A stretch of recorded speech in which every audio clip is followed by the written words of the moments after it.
Breaking news. Breaking news. Breaking news. Suisse, 113e conférence internationale du travail. Merci de rester sur CNN.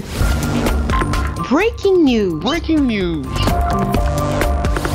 Comme chaque année, la ville de Genève accueille la conférence internationale du travail au siège de l'Organisation internationale du travail, OIT. Cette année, les discussions porteront principalement sur la protection des travailleurs exposés aux risques biologiques, le travail décent, ainsi que la transition de l'économie informelle à l'économie formelle. Le résultat de ce rendez-vous-là, c'est de faire en sorte que le travailleur ivoirien puisse se sentir dans de très bonnes conditions, avoir un travail décent, avoir des salaires décents, et puis avoir des conditions qui sont propices à un cadre idéal. Ce que nous recherchons aujourd'hui, une meilleure rétribution des efforts fournis par les travailleurs.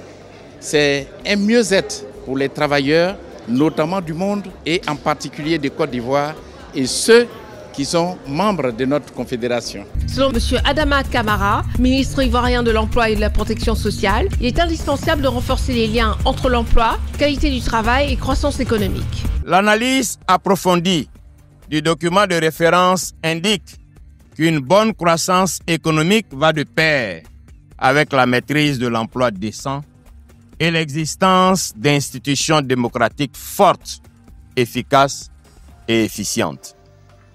La Côte d'Ivoire a enregistré de très bons résultats sur le plan économique. La croissance du PIB a été en moyenne de 6,4%.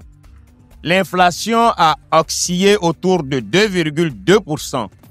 Et le pays a maintenu sa stabilité macroéconomique. Les acquis de la Côte d'Ivoire reposent sur un engagement international affirmé par son alignement aux lois et aux cadres réglementaires.